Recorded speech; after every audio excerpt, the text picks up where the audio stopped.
Welcome to the Being Known podcast with my friend, Dr. Curt Thompson. And my friend, Pepper Sweeney. We are here to discover and explore what it means to be truly known. Hey, Curt. Hey, Pep. Good to see you. It is a delight to be with you today. Right on.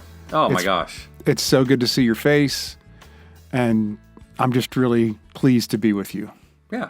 Right back at you. Good day. Totally. Good day. Yeah. Super. We are discussing confessional communities this season.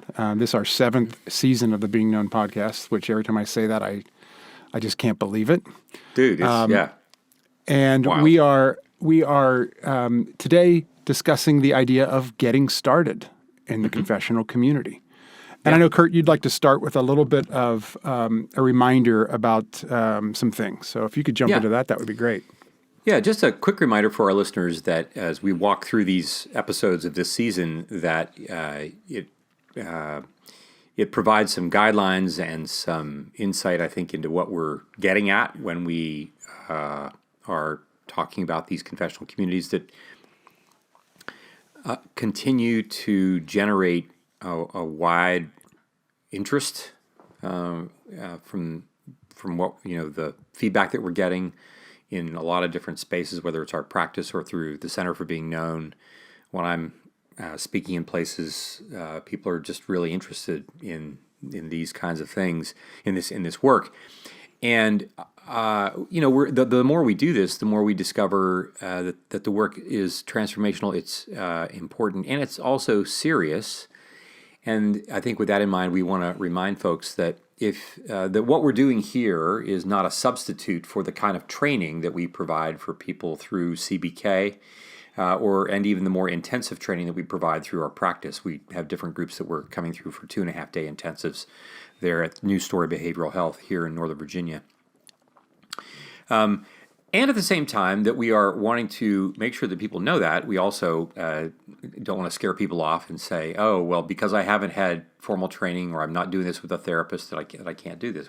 It's why we're doing the podcast. We want people, we want to generate interest. We want people to explore this. We want to be curious about this. And if you want further training that can really help you do this well, those are the other two options that are available for us. So that's the first thing I just wanted to say. For this. Yeah, and we will have those options for you in the show notes so that you can find out more information about both of those things. And before we move on, I just want to say that I received an advanced copy of The Deepest Place by Curt Thompson, MD.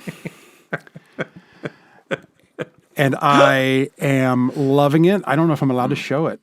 Am I allowed to show it? Have you? You probably. I don't know. I'm not going to show it. So, but I will say that you folks are in for a major treat with this book. I am so excited for you to receive this book and read this book. I'm so excited for us to be able to talk about it once it comes out. And all the things, Curt. So congratulations. It's beautiful. Thanks. Thank you. The cover's gorgeous. And I'm really enjoying reading it. I've run out of ink from all of the marking I'm doing on it and the annotating, and it's really terrific. So congratulations. Thanks. Yeah.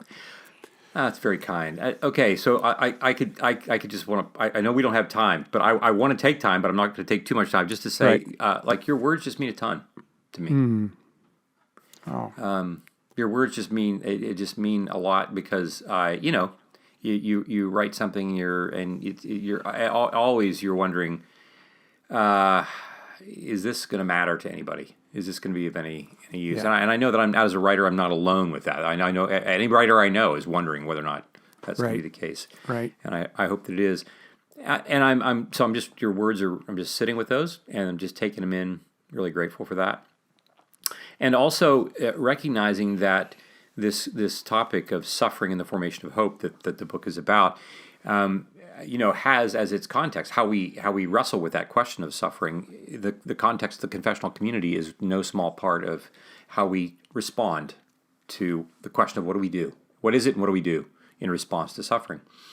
And so we're getting started here today. this part of this episode. Yes. And so one of the first things we would want to talk about as we get started around this question of confessional communities, or what I call like structural considerations, like who are the people that come to this, and how many do you have in a group? And so I just want to say first of all that these can be groups that can be made up in any number of different ways. It's not just one way. It can be all men. It could be all women. It could be of both sexes together in the same group. It can be created around a common experience. Pastors. I know there was a pastor in one of the groups that we ran at our practice, and we were midway through this group. It was an 8-month-long confessional community. We're midway through it, and this guy is already starting his own confessional community with a group of other pastors. That's amazing. And so pastors, stay-at-home moms, faculty at a school. There are a range of different ways. There's no limit to how what are the topics around which we want to form it. The number of participants, typically it can be as little as 3 people. You like to have at least 3 people to do this, what we're talking about. Right. And you typically don't want to have more than about 8 people in the room, just in terms of the dynamics of what take place and what we would call the emotional payload that each individual and the group as a whole is having to shoulder at any given time. So 3 to 8 participants. The duration, we say that there are 2 different ways that we talk about these groups operating. One is a time-limited group. In our practice, we run them for about 8 months. And then so you start at a certain date, you meet weekly, and then you end at a certain date. And then there are what we would call ongoing or indefinitely timed groups. In our practice, we have groups that have now been meeting between one group's 5.5 years has been together. And some people might think, oh my gosh, like what a group there, like who, like why would you be doing that for? And the question is understandable. And at the same time, we would say that these are people who are plumbing the depths of their lives together, not just as individuals who are coming collectively to a group, but the group itself is having an impact on each individual and continues to have a deeper and deeper influence the longer that they're part of it. There are pros and cons to both of these options. If you have a time-limited group, you know that we got to get the job done in 8 months. And so there is a sense in which I'm going to be a little more willing to bring everything to the table faster. But it also means I may not get to plumb the depths as deeply as I'd like to, because in 8 months it's done. Right now we're recording this episode at the beginning of June of 2023. And we are about to wrap up a group that we've been running for 8 months. And I will tell you, dude, and we'll get to this in the final stage. We have a goodbye liturgy that we have structured for people, and dude, the tears are just people. They don't want they don't like it. And for most of these folks, they're like, okay, I'll come do this thing. I'm not really quite sure what I'm getting into, right? And now they don't want to stop. The ongoing groups, one of the challenges of this is because I know that I'll be back here next week and the next week and the next week, I can put off saying things. Yeah. So there are pros and cons to both of these. We don't need to get into the weeds of that, but to say that either of these options, so you could, this is the one advantage for people who want to try this. You could say, look, I want to try this for 6 months with 3 other people. And in 6 months, you can say, oh, well, this is helpful. We'll keep doing it. Or that was really great, and we're going to stop, and so forth. This is not Holy Writ. These are ways for us to be formed that we believe the Holy Spirit is using. The cadence of these groups, we do believe that they are most effective when you meet weekly, when you give yourselves at least 90 minutes. Mm-hmm. And it's really important that you start and end on time.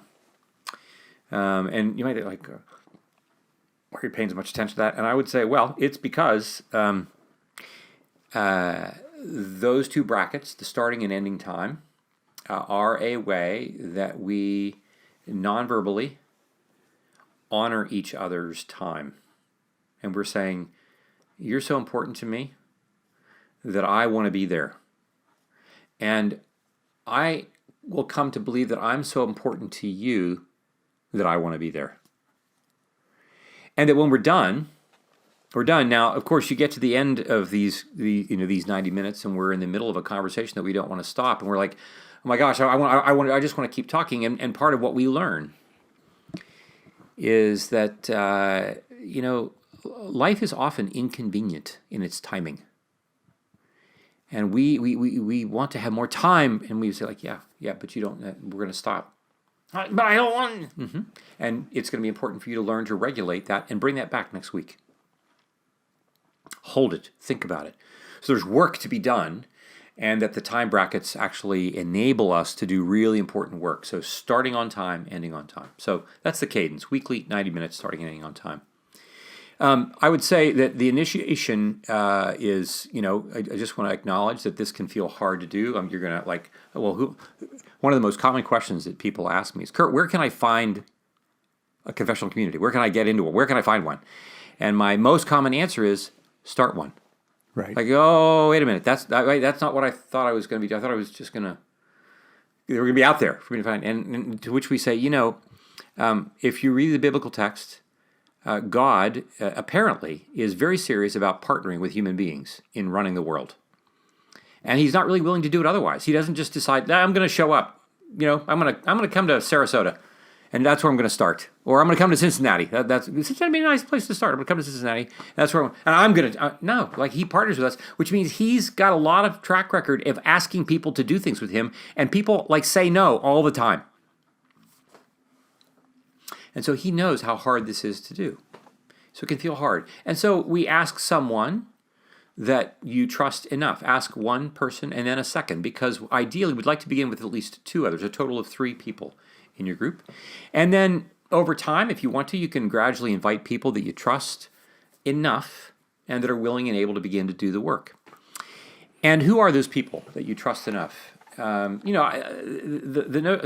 say all the time, "Oh yeah, I've got these friends," and then you say, "Well, what makes them friends?" And then they tell you what makes them friends, and you're like, "They sound like your drinking buddies."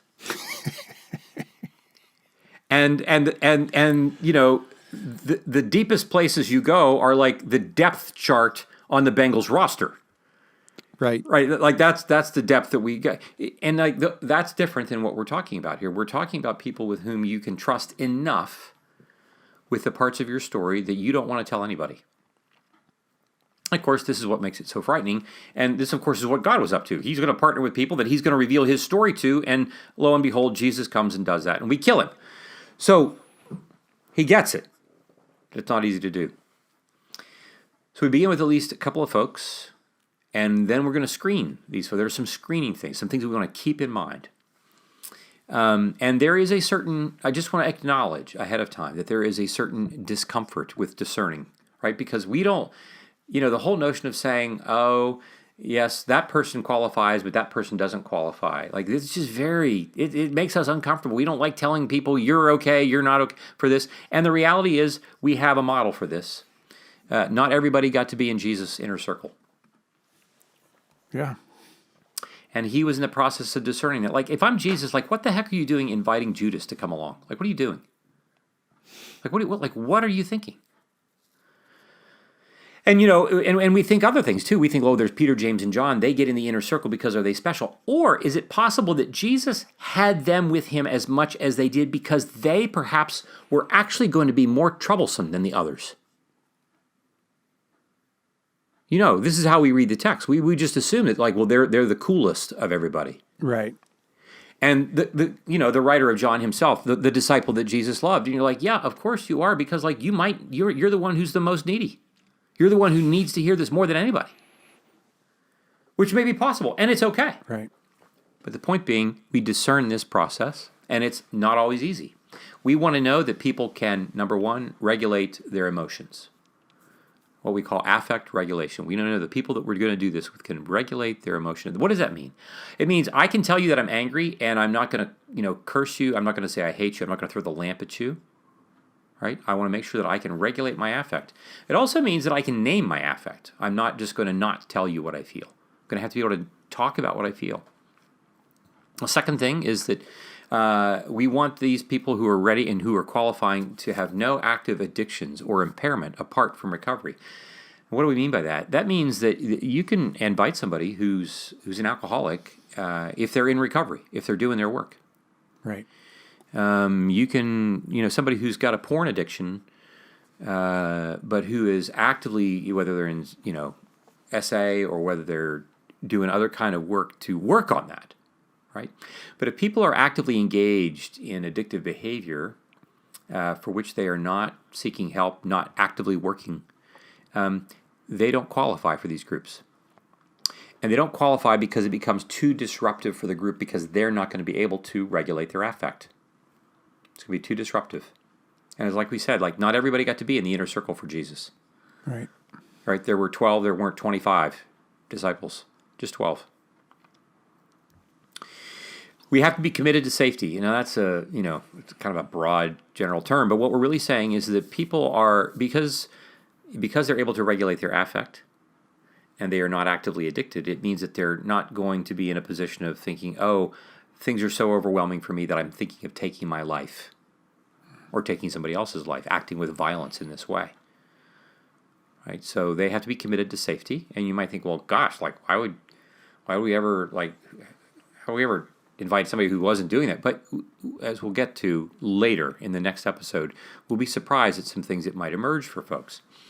And then one has to express a commitment to the process of the confessional community and to its purpose, and then which we're really we're getting to, and that then gets to this this notion of what we begin with, the storytelling liturgy, and we're going to walk through this in a very straightforward fashion. We're not going to go super deep with this, but for those who want more in-depth training on this, you can read The Soul of Desire. You can go to CBK for training for there. You can check out, again, the work that we do at the Practice New Story Behavioral Health.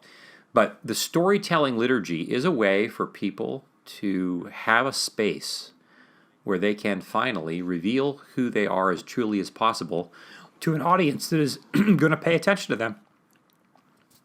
And the structure that we have created, it creates a common experience that in and of itself is formational. The very way that we tell the story, the way we go through the storytelling liturgy itself is formational. Also to remember that we tell our stories collaboratively. People who are listening to us tell our story are as an important part of the storytelling as I am. And so we also remember that this part of the early stage, the storytelling liturgy, is what I call it's stage one of a Saturn V rocket. If we're going to the moon, the mission is to go to the moon, but you got to have a rocket that is big enough to get you off of Earth's gravitational pull. But we're not building a Saturn V rocket stage one just to do that. We're trying to go to the moon. The mission is to go to the moon, but we got to have a stage one rocket. And that's what this storytelling liturgy is. It gets the process off the ground in a way that is common for everyone. And so these 4 stages amount to stage 1. The storyteller is given 20 minutes to tell their story, uninterrupted. We're not asking any questions. The listeners are just going to listen. And they can tell their story however they want. We don't have an absolute blueprint for how you do that, which of course makes people anxious. Because we're all wondering, what's the right way to do this? Well, it's the way you're going to do it. And the way you tell your story is going to be revealing, both to you and to others. Sometimes people take the first 15 minutes and talk about the first 10 years of their life, but they're 45 years old, and now they got 5 minutes to talk about, the last 35 years of their life. So we're going to learn some things just by the way we tell the story, not just the content that we deliver. So that's the first 20 minutes. That's phase 1. Phase 2 is the first response, the listeners, in which we want the listeners who've just heard that story to answer the question, what are you feeling? What's the emotion? Pep, if you're telling the story, I would want to ask everyone else, what is the emotion that Pepper's story has evoked in you? And I really want us to stick to this. We're not looking for opinions or assessments on what Pepper has told us. I want to be curious about myself as much as about the story they just heard. I want to be curious about what am I feeling? I'm feeling sad. I'm feeling angry. I'm feeling puzzled. I'm feeling confused. I'm feeling protective. And of course, this whole process is training people to begin to pay attention. They're not just paying attention to the story. They're having to learn to pay attention to themselves. What am I feeling in response to this? And I call this the pseudo beginning of the weaving together of the community. We are together. It's just the early phases of weaving ourselves within and among each other by virtue of both the telling and the listening to the story. The third phase is after everyone in the group, and we expect everyone in the group to say what they feel, and we want to make sure that that has been done to its to its most extent. You can go around and the 3 or 4 other people, they name what they feel, but while they're doing that, they something else might emerge in one of the other folks who's already spoken. And we come back, I also noticed I'm also feeling angry. I said I was feeling sad earlier, but when John spoke up and said he's feeling like I'm feeling angry as well, I want to exhaust that. What are we feeling? And then we turn it back to the storyteller. Phase 3. I want to go back to the storyteller and ask you, Pepper in this case, what is it you're now feeling in response to what you've heard that has been spoken to you by this community? What's that evoking in you? Again, what are you feeling? I feel heard. I feel seen. I told that story about my dad, and George, you said you were really pissed when you heard me say that. Like, I haven't been angry. I don't know why I'm not. And now I'm angry. Like, I realize, I've got anger in me that I didn't know that I had. So this is the third phase where the storyteller is now responding. And then the listeners are going to have one more opportunity. This is their part 2. What are they now feeling in response to hearing how their presence and expression of their feelings has influenced the storyteller? And we are in this way already beginning the task of teaching people and forming people to become aware that I don't even have to give you information. I don't have to give you insight. I don't have to explain things to you. I don't have to quote a biblical text to you. I don't have to. No.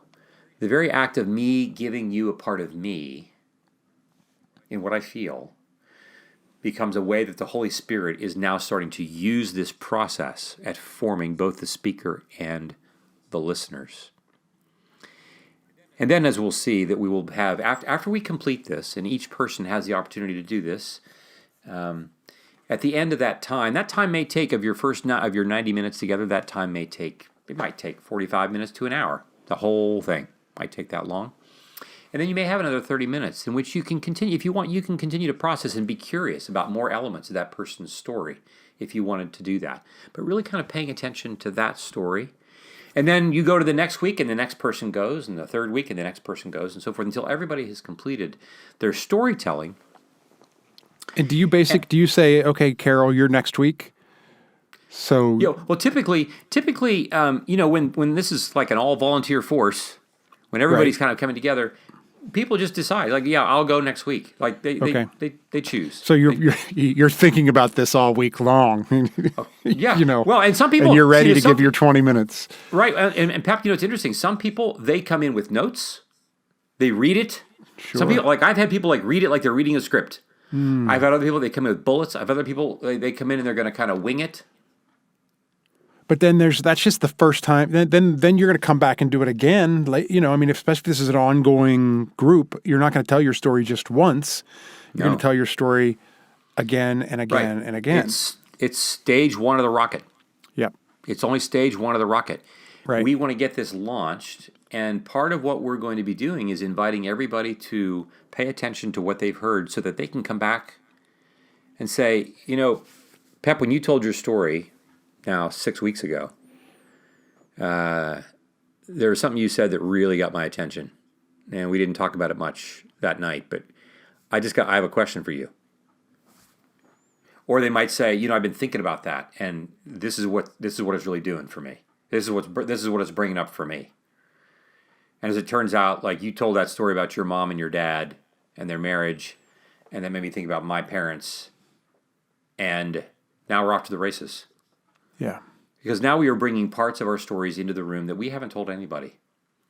And we couldn't tell anybody unless, and I'm not going to have access to my own story like this until I hear yours. And when I do, the Spirit is in the room and on the loose, man. and things are going to happen. And then, later on, we'll talk about this when we get to the next episode, about like how we can then begin to access and use other topics that we can use besides just the telling of our story to supplement and to enrich this process. But for now, I think that is what we want to pay most attention to as we get started. And with that, I just want to kick it back over to you for our artistic expression, our artistic offering for the day. Yeah. So, one thing I want to say about these artistic offerings is they are not always going to be directly and specifically related to the episode that we're talking about. But they have everything to do with the work that we're trying to do and the lives that we want to live. I mean, a life where we can put ourselves in the path of oncoming beauty as often as we can. So for today, our artistic offering this week, I'd like to introduce you to a collection of folk songs from the Auvergne region, and they are simply titled Songs of the Auvergne. If you don't know, the Auvergne is a region in central France, very rural, mostly mountainous area, and these are the songs of the people who lived there. The authors of these songs are unknown.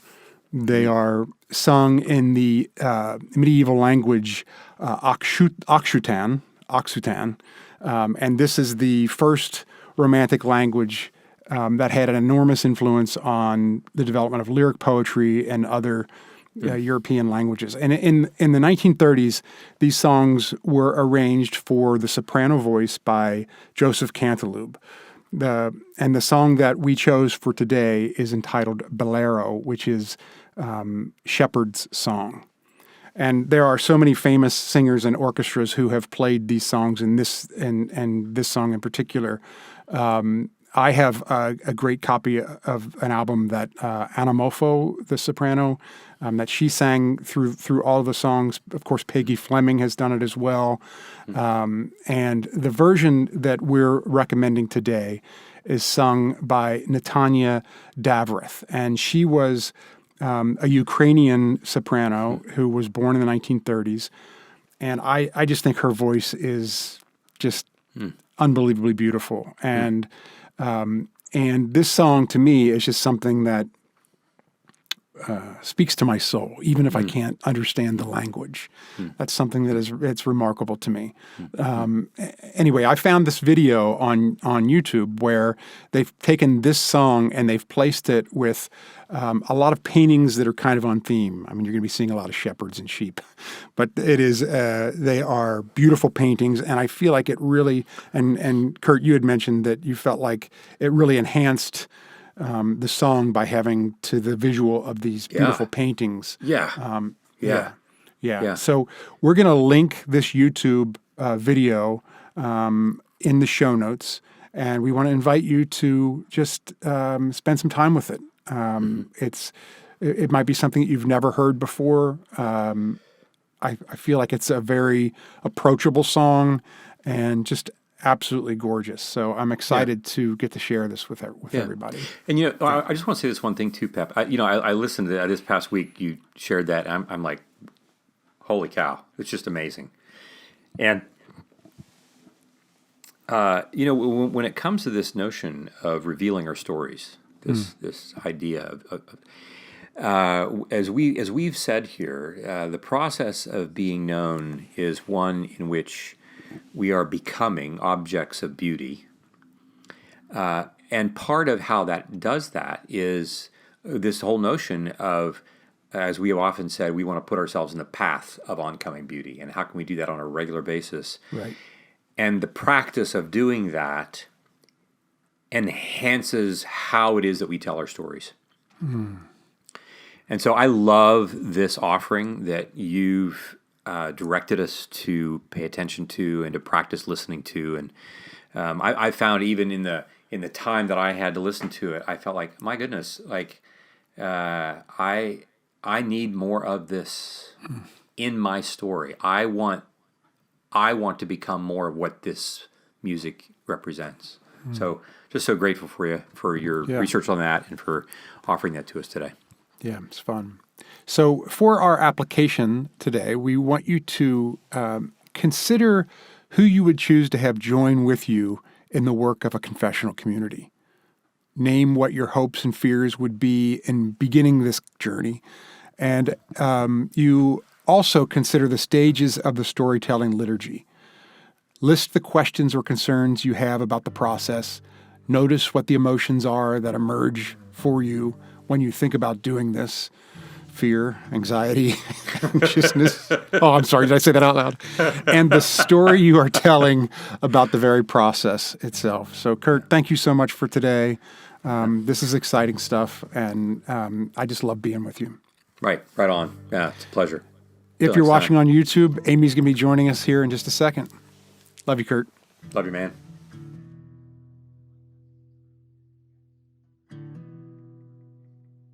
Hey, guys. Hey, Aim. Hey, Aim. Good to see you. Yeah. Good to see you. You're going to see a lot of shepherds and a lot of sheep. Well, you are. Okay, you know what I loved about that? I mean, I loved a lot about that artistic offering. But as I watched the YouTube video, then I Googled and I found the English translation. Oh, you did? Oh. I did, but I went right back to the other because then I focused on the words. Because the first time I listened to it, which was not the English version, it was like there was so much activity in a beautiful way. It was like I just entered into it. Yeah. But then when it was English, I was like, okay, what? Yeah. It's great. What do you think, Aim? Oh my gosh. Okay, as you both know, I love this work in confessional communities. And Curt, when you were talking about the duration, which and the drawbacks, for lack of a better word, of either, and the benefits of either. Like, I've been doing this work, in October it'll be 6 years. So to your point, Curt, people think, oh, holy cow, how long does this go on? Yeah. But I have something to say. But then I thought, because I hadn't thought about the for a specific period of time, like there is a benefit to that because you're like, okay, the clock's ticking. Right. So Right. I can totally see the value in that. But here's the thing. So I unknowingly entered into this work, or began by getting into the 12-step program. I did not. It was like a preservation thing. Like, I don't know what to do. This is what I'm going to do.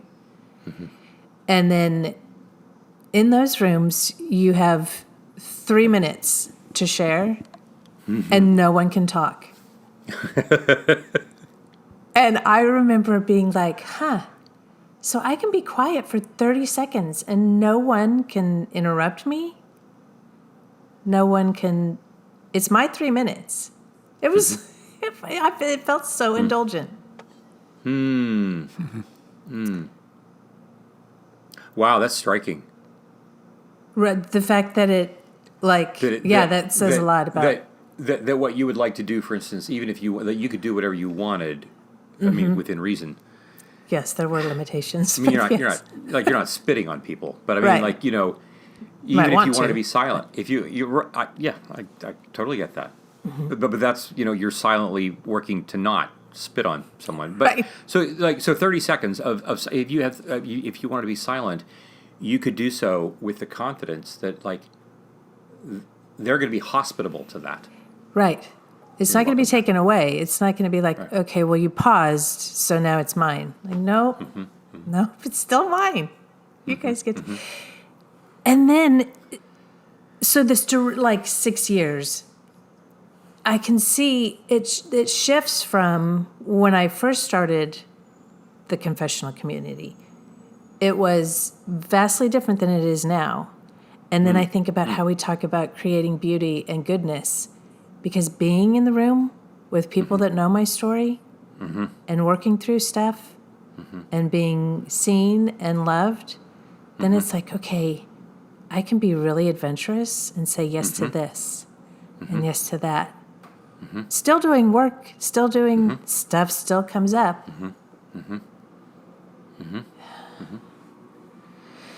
There's nothing quite Well, like and I want to, like, there are so many, our vision for eternity is so tepid, is so flimsy. So the whole notion about, like, being a little concerned about whether or not, like, Dallas Willard, God will let anybody into his heaven who can take it. Like, Yeah. like I got to work. I'm a little concerned that I'm not going to be able to take it. Like, that much beauty, that much durability. Because, like, so imagine 6 years. Imagine 600 years. Imagine this of all the work that we will be doing at being present to and with and for each other in the presence of the King, with the purpose being for us to be set loose to then do what we were made to do before the foundation of the world, to become kings and queens on the earth, to rule the earth, to do all the things that we're made to do.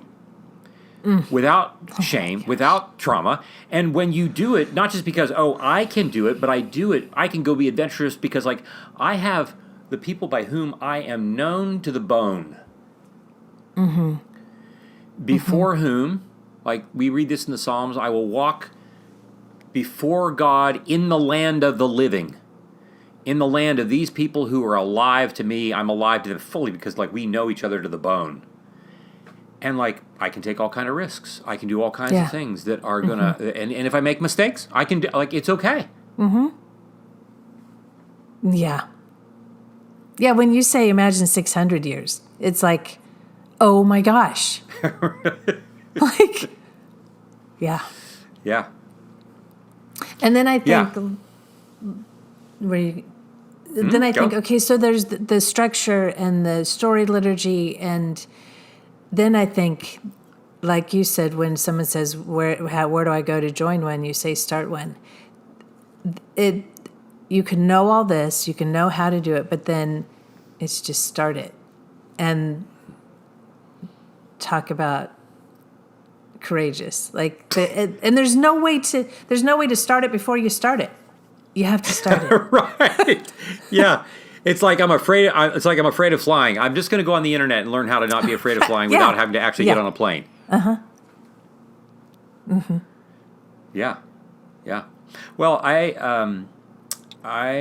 also I know, and we've talked a little bit about this before. Part of, we have all these fears, and then we start into it, and we'll talk about this in the next episode some more about, because one of the things that we talk about when it comes to the development of secure attachment for newborns and infants and toddlers and as adults, but also earned secure attachment when we have not been securely attached, but then we're going to start to do the work of moving towards secure attachment. One of the eventual features that is required for the development of secure attachment is the experience of ruptures that are effectively repaired. Dang it. And so when it comes to the screening process, what we'd like to, we would like to believe that we could screen this so that the people that I pick that are going to be in this group with me are going to be people who, like, I'm never going to get mad at them. They're never going to get mad at me. All the things we're going to talk about this in our next episode. But there is a part of us that is subtly, like, so to speak, like, just start one. There's a part of me that is afraid. Yeah, for sure. Of the things that my personal remembered past, my unfinished business, has me being afraid at some level that some of that stuff is going to show up in the room. I might not even be able to articulate it. Right. But I will feel it, and to which we would want to say, we get it. We get it. And look, God himself didn't guarantee a perfect outcome from the beginning. Right? He starts down a path. They have a conference at the end of Genesis 1, and they decide, or at the Elohim, they decide, yep, we're going to do this. And they're like, oh, what's he doing? Like, what does he like? You're gonna put these people, him in charge of that planet? You've got to be kidding me. And he's like, no, I'm in. We're in. it's hard. And he is now unflinching in his commitment to us in this process. And so we would want to say we acknowledge that where it might feel frightening or uncomfortable, like we acknowledge that, we get that. And there is beauty and goodness to be created.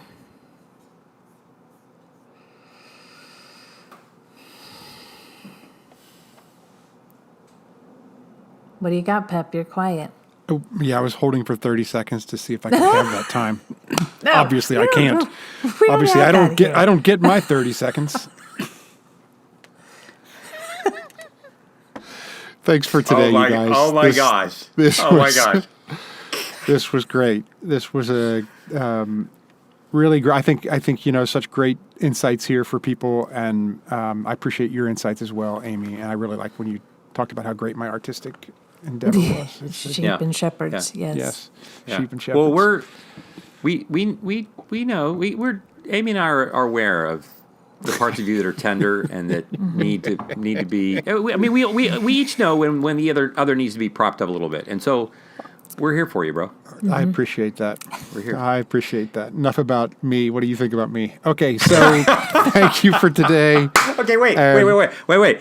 Say something about, because you say this more articulately, and plus, since we interrupted your 30 seconds of silence, we want to give you more time to talk. About questions for people, just to, as you have people asking, just sending questions in for us about these things, feel free to do that. I know where they send them. Amy? Where they send, this was your 30 seconds. No, but I don't want somebody to tell me what to talk about in my 30 seconds. So I'm giving it to you. Dude, we're trying to prop you up. Yeah, we noticed that you... So we'll normally we post requests for questions on our social media sites. So be looking out for on the Being Known podcast site, in Instagram and Facebook. Be looking for us to be looking for your questions so that we can be sure to answer those for you. Looking for us to be looking for you. Yeah. Yes. He's never not. He's never not. It's been a while. Okay. We have to end this thing, you guys. Yes. We've gone so far over. Okay. Appreciate you both. Bye, guys. Bye. Thank you, guys. Love you.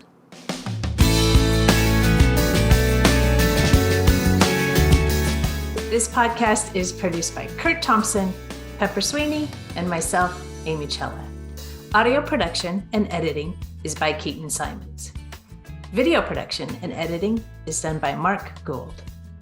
If you'd like to connect with us, you can find us on social media at Being Known Pod. If you like this podcast, tell a friend. If you love this podcast, tell everyone you know. And please like, rate, and review wherever you listen.